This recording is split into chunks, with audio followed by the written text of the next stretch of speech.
Salam sejahtera bagi jemaat Tuhan. Malam hari ini kembali kita akan menyaksikan renungan malam Sosianit.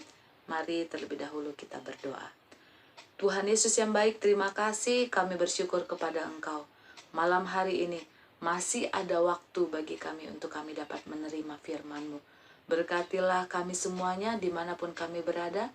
Biarlah kami dapat menikmati firman-Mu ini menjadi makanan bagi kami. Makanan rohani yang menumbuhkan iman percaya kami. Terpuji namamu, kami sambut firman-Mu di dalam nama Tuhan Yesus kami berdoa. Haleluya, amin. Puji Tuhan, malam hari ini saya memberikan tema mujizat dalam keluarga. Mujizat, suatu tindakan-tindakan, keajaiban-keajaiban di luar jangkauan manusia, namun dapat dikerjakan oleh Allah dalam kehidupan kita secara pribadi maupun dalam kehidupan keluarga. Di luar jangkauan pikiran-pikiran kita, tapi Tuhan sanggup mengerjakannya di dalam kehidupan kita. Mari kita membuka ayat yang mendasari firman Tuhan pada saat malam hari ini. Yohanes pasal 2 ayat 1-11, demikian firman Tuhan. Perkawinan di Kana. Pada hari ketiga ada perkawinan di Kana yang di Galilea, dan ibu Yesus ada di situ. Yesus dan murid-muridnya diundang juga ke perkawinan itu. Ketika mereka kekurangan anggur, ibu Yesus berkata kepadanya, "Mereka kehabisan anggur." Kata Yesus kepadanya, "Mau apakah engkau daripadaku, ibu? Saatku belum tiba." Tetapi ibu Yesus berkata kepada pelayan-pelayan, "Apa yang dikatakan kepadamu, buatlah itu." Di situ ada 6 tempayan yang disediakan untuk pembasuhan menurut adat orang Yahudi. Masing-masing isinya 2-3 buyung. Yesus berkata kepada pelayan-pelayan itu, "Isilah tempayan-tempayan itu penuh dengan air," dan mereka pun mengisinya sampai penuh. Lalu kata Yesus kepada mereka, "Sekarang cedoklah dan bawalah kepada pemimpin pesta." Lalu mereka pun membawanya. Setelah pemimpin pesta itu mengecap air yang telah menjadi anggur itu, dan ia tidak tahu dari mana datangnya, tetapi pelayan-pelayan yang mencedok air itu mengetahuinya. Ia memanggil mempelai laki-laki dan berkata kepadanya, "Setiap orang menghidangkan anggur yang baik dahulu, dan sesudah orang puas minum barulah yang kurang baik. Akan tetapi engkau menyimpan anggur yang baik sampai sekarang." Hal itu dibuat Yesus di Kana yang di Galilea sebagai yang pertama dari tanda-tandanya, dan dengan itu ia telah menyatakan kemuliaannya, dan murid-muridnya percaya kepadanya. Esensi firman Tuhan ini bukan soal mujizat air menjadi anggur, melainkan keselamatan pada keluarga tersebut. Ya, air anggur dalam tradisi Israel lambang sukacita. Suatu kehormatan dapat menjamu tamu, namun apa yang terjadi bila dalam pesta ketersediaan habis? Ya, pesta di sana bukan seperti di sini. Di sana bisa berhari-hari. Kalau di sini mungkin 1 hari 2 hari selesai. Di sana bisa berhari-hari. Pastinya mereka mempersiapkan, merencanakan segala sesuatunya. Namun apa yang terjadi? Kehabisan. Ya, mereka kehabisan. Pasti kehormatan keluarga kehormatan keluarga ini kalau habis dipertaruhkan, ya, kehormatan keluarga ini dipertaruhkan. Makanya dalam ayat yang ketiga, ibu Yesus mengatakan mereka kehabisan anggur. Ya, mereka kehabisan anggur. Kalau kita lihat, kemungkinan ada hubungan kedekatan antara Maria dengan pemilik pesta. Sampai-sampai dia tahu apa yang terjadi di belakang. Ya, mereka kehabisan anggur. Ada hubungan kedekatan, dia tahu sampai apa yang ada terjadi di belakang, dia utarakan kepada Yesus. Ayat ini seringkali digunakan oleh mereka yang akan memasuki kehidupan rumah tangga. Ya, mengapa hal ini dipakai ya menjadi doa dan harapan mereka yang akan menikah? Tuhan hadir bukan hanya pada saat pesta maupun dalam perjalanan kehidupan rumah tangga, dalam kehidupan keluarga. Tuhan terus hadir di dalam kehidupan mereka ya. Apabila saya bertanya bagi kita malam hari ini, masih hadirkah Tuhan di dalam kehidupan keluarga kita? Atau hanya pada saat awal-awal pernikahan, dalam kehidupan awal-awal keluarga, tetapi menjadi doa dan harapan kita, Tuhan terus hadir. 1 tahun, 5 tahun, 10 tahun, dan selama-lamanya dalam kehidupan keluarga itu, Tuhan terus hadir. Ya, mari kita lihat bagaimana mujizat itu dapat terjadi dalam kehidupan keluarga kita. Dalam ayat yang ketiga dan keempat, bagaimana supaya mujizat itu dapat terjadi dalam kehidupan keluarga kita. Ayat ketiga dan keempat. Ketika mereka kekurangan anggur, Ibu Yesus berkata kepadanya, mereka kehabisan anggur. Kata Yesus kepadanya, mau apakah engkau daripadaku, ibu? Saatku belum tiba. Yang pertama, menurut waktu Tuhan. Bagaimana mujizat itu dapat terjadi dalam kehidupan keluarga kita? Yang pertama, menurut waktu Tuhan.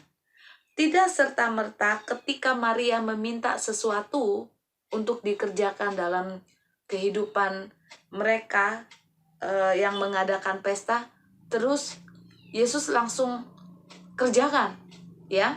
Yesus langsung kerjakan. Kenapa? Karena Yesus katakan waktuku belum tiba. Jadi yang pertama, bagaimana mujizat itu dapat terjadi menurut waktu Tuhan.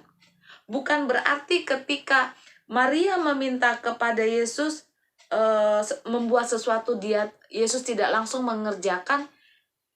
Yesus tidak taat, ya, bukan berarti dia tidak taat kepada Maria.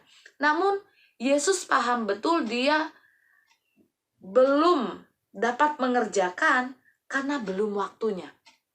Ya, terkadang kita suka buru-buru ketika kita memohon kepada Tuhan, ketika kita berseru kepada Tuhan, kita maunya buru-buru ditolong oleh Tuhan. Kita maunya buru-buru dijawab oleh Tuhan permohonan-permohonan kita. Padahal Tuhan punya waktunya tersendiri bagi kita. Ya, perlu kita ingat, Tuhan punya waktunya sendiri buat kita, untuk menolong kita, untuk mengerjakan hal-hal yang mungkin kita sedang nantikan di hadapan Tuhan. Habakuk pasal 2 ayat yang ketiga, bagian yang B. Apabila berlambat-lambat, nantikanlah itu, sebab itu sungguh-sungguh akan datang. Apabila berlambat-lambat, tetap nantikanlah hal itu, karena hal itu sungguh-sungguh akan datang dan tidak akan bertanggung. Jadi apabila belum datang dari apa yang kita pohonkan di hadapan Tuhan, terus nantikan itu karena Tuhan punya waktunya buat kita. Yang kedua, bagaimana mujizat itu dapat terjadi? Dalam ayat yang ketujuh, Yesus berkata kepada pelayan-pelayan itu, isilah tempayan-tempayan itu penuh dengan air, dan mereka pun mengisinya sampai penuh. Yang kedua, dimulai dengan ketaatan. Bagaimana mujizat itu dapat terjadi? Dimulai dengan ketaatan. Isilah, ya. Pelayan-pelayan disuruh isilah tempayan dengan air. Walaupun di dalam hati mereka, di dalam pikiran mereka, mungkin mereka bertanya-tanya. Tempayan ini digunakan untuk pembasuhan tangan dan kaki apabila tamu itu mau masuk ke dalam rumah. Namun, ketika Yesus berkata kepada pelayan-pelayan ini, isilah, mereka hanya taat. Karena dalam ayat yang kelima, tetapi Yesus berkata kepada pelayan-pelayan, apa yang dikatakan kepadamu? Ketika Ibu Yesus berkata kepada pelayan-pelayan, apa yang dikatakan kepadamu? Buatlah itu. Jadi, ketika Yesus mengatakan hal itu, mereka ingat apa saja yang dikatakan Yesus, lakukan itu dengan ketaatan. Ya, lakukan itu dengan ketaatan.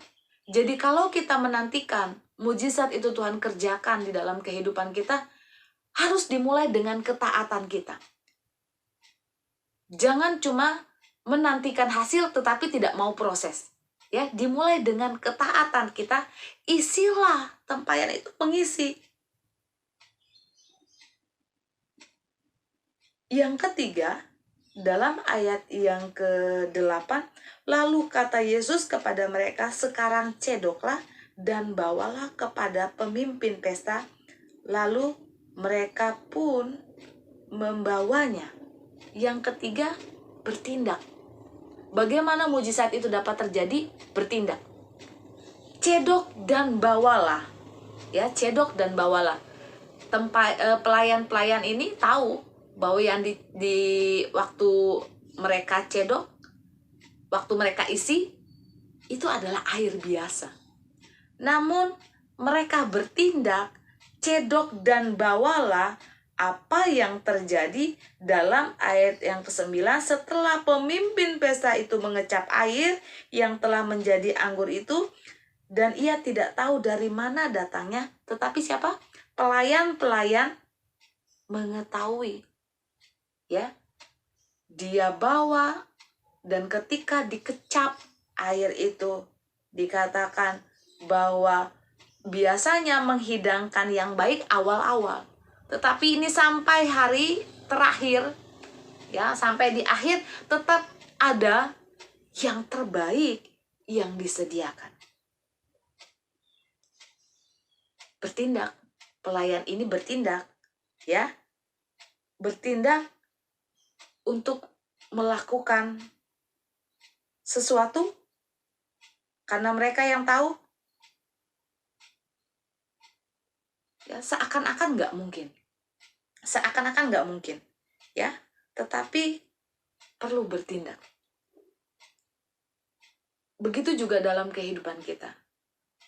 Mungkin ada firman Tuhan yang datang kepada kita, kelihatannya nggak mungkin, ya, kelihatannya nggak masuk akal. Air jadi anggur. Namun kita perlu menerima firman Tuhan itu, meyakini firman Tuhan itu, mempercayai firman Tuhan itu, bukan akal kita, ya, bukan akal kita yang main, oh secara akal nggak mungkin gitu, tetapi menerima firman Tuhan itu, bahwa firman Tuhan itu ya dan amin. Perlu ada tindakan yang kita kerjakan di dalam kehidupan kita, ya. Jadi mujizat itu menurut waktu Tuhan, mujizat itu dimulai dengan ketaatan kita. Mujizat itu dapat terjadi bila saya dan saudara bertindak. Apa yang terjadi dengan Naaman di dalam 2 Raja-Raja pasal 5 ayat 10-14, ketika dia sakit, disuruh mencelupkan dirinya ke, kita lihat ya, 2 Raja-Raja, sedikit kita lihat di dalam 2 Raja-Raja pasal 5, Naaman disembuhkan. Elisa menyuruh seorang suruhan kepadanya mengatakan, pergilah mandi 7 kali dalam sungai Yordan, ya, supaya sembuh. Suruh mandi ke dalam sungai Yordan selama 7 kali sehingga engkau tahir. Tetapi pergilah Naaman dengan hati gusar sampai berkata, aku sangka bahwa setidak-tidaknya ia datang keluar, berdiri, memanggil nama Tuhan Allahnya, lalu menggerak-gerakkan tangannya di atas tempat penyakit itu, dan dengan demikian menyembuhkan penyakit kustaku. Ya, dia pikir karena dia panglima, terus Elisa melakukan sesuatu, pegang mungkin sakitnya, lakukan sesuatu gitu ya, tetapi disuruh pergi mandi ke sungai Yordan. Atau dia di dalam hati Naaman disuruh ke sungai-sungai lain yang lebih baik, ya, dari sungai di Israel untuk dia mandi. Tetapi apa yang disuruh? Dia pergi ke sungai Yordan untuk mandi di sana. Terus di sini dikatakan pegawai datang mendekat serta berkata kepadanya, Bapak, seandainya Nabi itu menyuruh perkara yang sukar kepadamu, bukankah Bapak akan melakukannya? Bukankah apabila sekarang ia hanya berkata kepadamu mandi dan kau akan menjadi tahir, maka turunlah ia membenamkan dirinya 7 kali dalam sungai Yordan sesuai dengan perkataan abdi Allah itu. Lalu pulihlah tubuhnya kembali seperti tubuh seorang anak dan ia menjadi tahir. Secara akal nggak mungkin. Masa cuma mencelupkan diri ke dalam sungai Yordan itu sembuh? Ya. Jadi mari terimalah firman Tuhan di dalam kehidupan kita.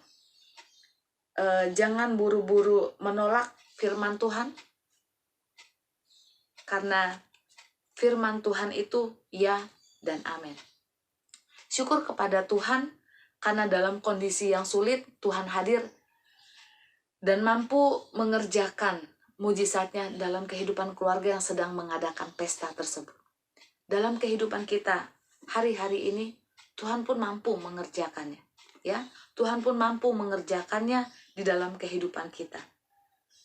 Firman Tuhan ini dikatakan adalah keluarga yang diselamatkan oleh Tuhan dari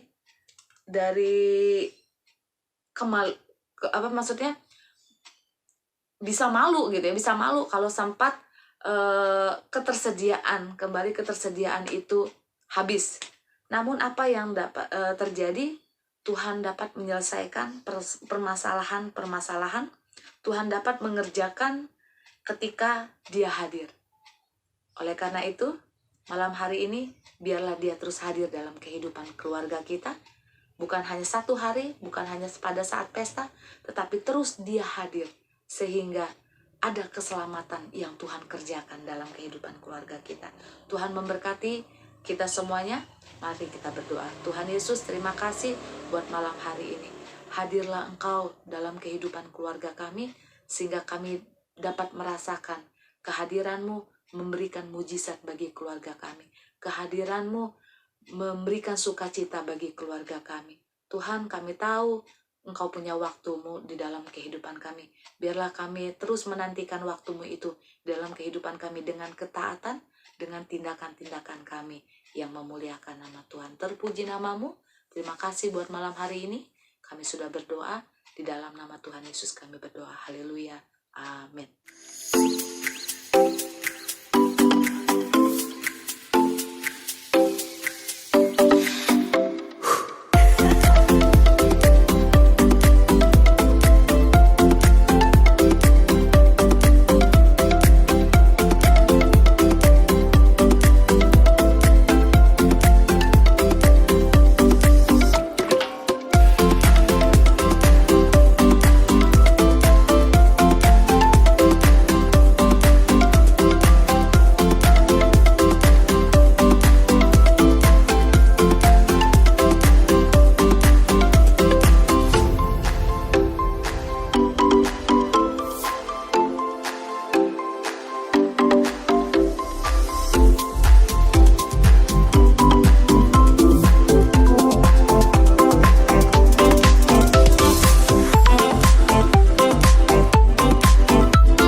Gerejaku adalah rumahku.